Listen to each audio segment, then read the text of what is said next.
The WNBA just lost their golden goose, and they have nobody to blame but themselves. Caitlin Clark is out for a minimum of 2 weeks with a left quadriceps strain, the first time she's ever missed a non-preseason game since her sophomore year in college. Caitlin Clark will miss at least the next 2 weeks with a left quad strain. The Fever are currently 2-2 on the year. Clark has started all 4 games so far and is averaging at 19 points, 9.3 assists and 6 boards per game. The Fever said more updates will be provided after doctors re-evaluate her, but here's what's really infuriating. This injury might be connected to a preseason quad tightness that was never properly addressed. Was Clark playing hurt this whole time while getting hammered by dirty players and ignored by corrupt referees? Was Caitlin Clark playing on a damaged leg this entire time while everyone looked the other way? The evidence is starting to pile up, and it's absolutely maddening. During that Liberty game on May 24th, something wasn't right with Clark from the start. Her shots were falling short all game long, missing that explosive power we're used to seeing from her deep-range attempts. But here's what really should have raised red flags. Video footage caught Clark using a heat pack on her leg during the actual game. You don't need a medical degree to know that means she was already dealing with pain. There is literally footage of Caitlin Clark putting heat compression towards her leg. There is literally footage of her putting heat packs on her leg. There is new footage of her heating up her quad when she's playing. Coach Stephanie White admitted after the MRI results came back that she wasn't even sure exactly when Clark got injured. Think about that for a second. The team only found out something was seriously wrong when they got a message after the game.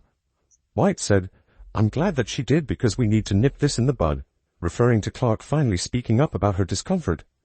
That tells you everything you need to know about how Clark was hiding her pain. Let's be real about what happened here. This wasn't some freak accident during the Liberty game. Clark missed the Fever's preseason opener because of a left quad tightness. Now she's got another quad injury in the exact same leg. The team keeps saying this new injury is separate from the preseason issue, but come on. When the same muscle group fails twice in the same season, that's not coincidence, that's a pattern. Maybe this would be the wake-up call that the NBA needs to clean up the affiliates, to actually show that they appreciate this golden goose that has landed in a lab that goes by the name of Caitlin Clark. It's been so long. What we've just seen is girl getting beat up in games. We still get grabbed, packed, bumped into, not vulnerable. There's never any was from. Here's what makes this whole situation even more infuriating. Clark has been getting hammered by physical play for 2 straight years, through her rookie season until the first few games of this year. Defenders have been allowed to grab her, bump her off screens, and deliver hard fouls with minimal consequences from referees. Every game, she's absorbing contact that would get flagged for other players. The targeting has been obvious, and the officials have done nothing to protect their biggest star. White's comment about great players hiding injuries hits the nail on the head. Clark felt pressure to keep playing through whatever discomfort she was experiencing. She probably thought she could push through it like she has everything else. But this time, her body said no. The terrifying reality is that Clark has been playing hurt while getting pounded by defenders who knew the refs wouldn't protect her. This injury was completely preventable. Proper rest after the preseason strain, better officiating to stop the targeting, and medical staff recognizing the warning signs could have avoided this disaster. Instead, everyone looked the other way while the league's most important player's body broke down. Now the WNBA faces their worst nightmare, and their immediate panic response shows just how much they depend on one person. Caitlin Clark, somebody who was responsible for 26.5% of all WNBA economic activity last season, including revenue from merchandise, ticket sales, and television, is out for a minimum of 2 weeks. Minimum of 2 weeks. More like 4 to 6 weeks. Minimum of 2 weeks, because remember, that's when she gets re-evaluated. More like 4 to 6 weeks. Within hours of the injury announcement, the WNBA's worst nightmare became reality. League executives who had been riding high on Clark's popularity suddenly faced the terrifying prospect of empty arenas and plummeting ratings. The panic was immediate and visible. Teams that had gambled big on Clark's drawing power were now staring at potential financial disasters. I'm already seeing people saying, "I'm taking a break." I'm already seeing people say, "I'll be back in a little bit." These numbers are going to go down. The owners are going to walk into those negotiation rooms, feeling themselves. Shout out to Beyonce, feeling myself, I'm feeling myself, I'm feeling my...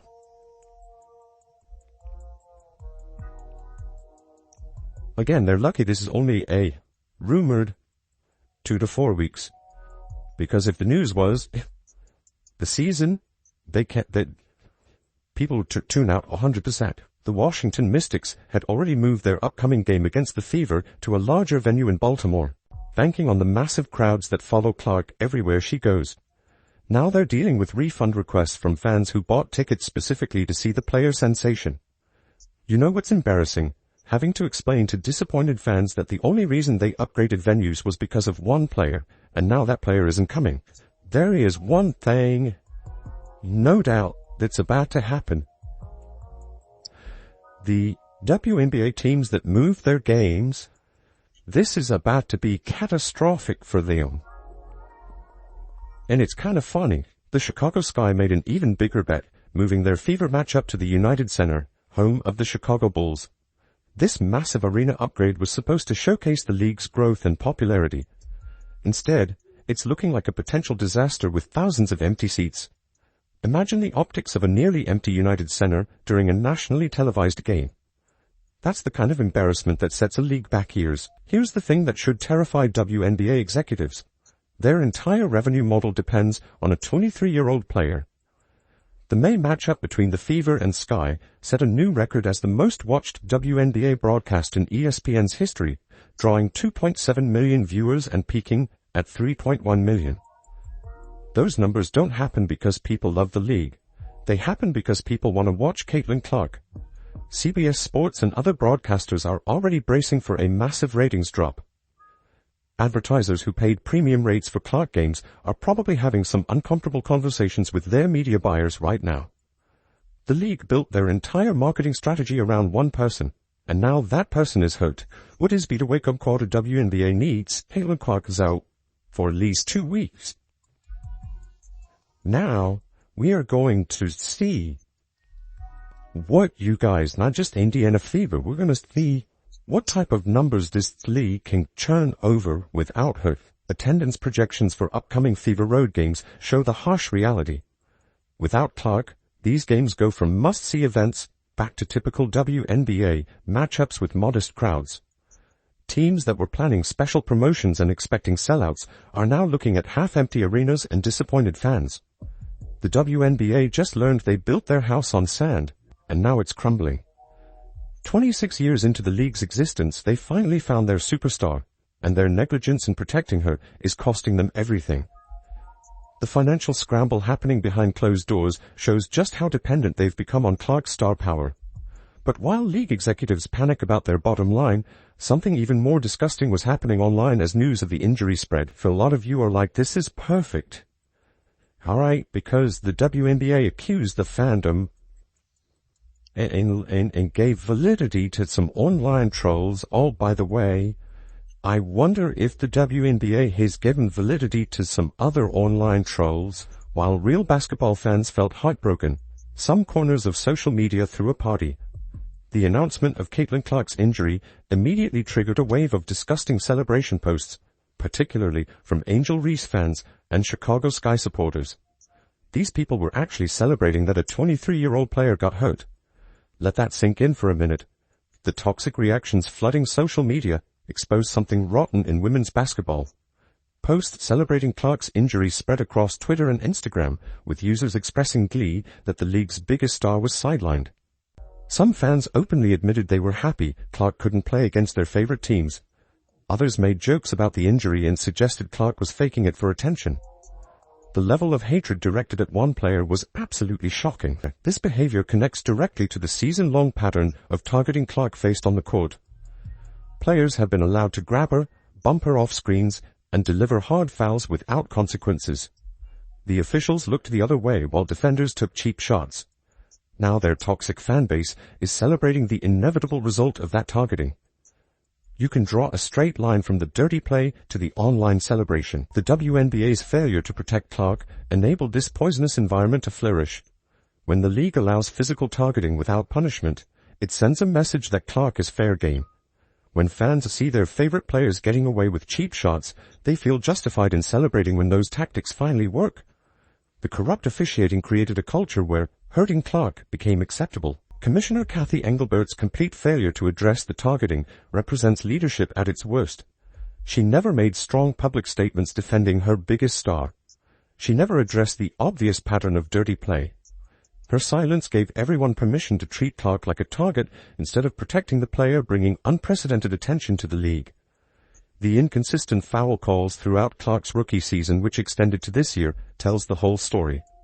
Players could grab her jersey, bump her off screens, and deliver hard contact with minimal consequences. Meanwhile, Clark got called for the smallest infractions. The referees created an environment where defenders knew they could get away with physical play against her. The league that allowed bullies to injure their golden goose deserves every consequence coming their way. The toxic fan base celebrating this injury reflects the culture the WNBA created through negligent officiating and weak leadership. Now the Fever must figure out how to survive crucial upcoming games without their superstar. With their franchise player sidelined, the Fever face their biggest test yet. The upcoming schedule features Washington, Connecticut, and Chicago, teams that should be manageable if Indiana can execute properly. But here's the reality check. The Fever's offensive rating crashes from 107.5 with Clark on the floor to a pathetic 82.2 without her. That's not just a drop. That's falling off a cliff. I think so. I think that's the advantage of our depth, right? And we, Soapy had injury early, as well. I think it's the advantage of us, the depth that we added in the off-season that we're equipped, certainly we'd rather have it early than late. It's a great opportunity for our team to find an identity. It's a great opportunity for our team to play in a different way. Coach Stephanie White knows exactly what needs to happen. She's already planning tactical shifts that will redistribute the offensive load across multiple players. White said, "It's a great opportunity for our team to find an identity without Caitlin." Translation: they need to prove they're more than just a one-woman show.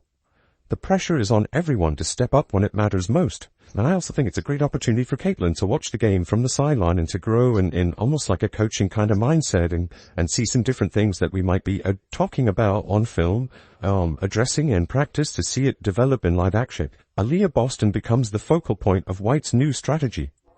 Boston is averaging 18.5 points and 10.8 rebounds per game, but White plans to get her more involved in the post. Last season, 39% of Boston's possessions came via post-ups. This year, that number dropped to just 18.3% as White emphasized Boston rolling to the basket in pick-and-roll sets with Clark. Without Clark running those plays, Boston needs to return to her bread and butter down low. Kelsey Mitchell gets the biggest responsibility increase. She'll handle primary playmaking duties while maintaining her scoring output. Mitchell has been the Fever's most consistent offensive weapon outside of Clark, and now she needs to prove she can carry the team when the spotlight gets brighter. Sophie Cunningham and Lexi Hull get their chance to show what they're made of. Both players have been solid contributors, but now they need to elevate their games to fill the scoring void. The Fever added veterans like Natasha Howard, Sydney Colson, and Dewana Bonner during the off-season specifically for depth situations like this. Time to see if that investment pays off. White sees a silver lining in this disaster. She explained that this gives Clark a great opportunity to watch the game from the sideline and to grow in almost like a coaching kind of mindset and see some different things that we might be talking about on film. Clark will learn the game from a completely new perspective while her body gets proper rest. Oh, there's so many things when you think about Caitlin and her not wanting to miss games. Obviously, she's a competitor and wants to play. Obviously, everyone wants to watch her play. But for me, it's maintaining perspective, right? It's making sure that we address this in a way that doesn't affect long term, that we take care of it. Don't over push, don't overexert, making sure that we take the long game approach to this, so that we're not having lingering issues throughout the course of the season. And I'm glad that, sometimes break players don't tell you when they're hurting. I'm glad that she did, because we need to nip this in the bud. White's approach focuses on long-term thinking. She said, "It's making sure that we address this in a way that doesn't affect long-term, that we take care of it. Don't overpush, don't overexert, making sure that we take the long game approach." This forced break might actually help Clark's development and prevent bigger issues down the road. The Fever's depth and coaching will be tested, but surviving these next few weeks could make them significantly stronger when their superstar returns. The WNBA created this mess through pure negligence and corrupt officiating. They allowed dirty players to target their biggest star while refs look the other way. Now they'll watch ratings crash and revenue disappear as empty arenas remind them what happens when you fail to protect your golden goose. But here's what gives me hope. Clark will return stronger after proper rest and learning the game from the sideline. She's never missed games before, so this forced break might actually help her long-term development. When she comes back, she'll be hungrier than ever. The Fever will be battle-tested from surviving without her, making them a more complete team for the playoff push ahead.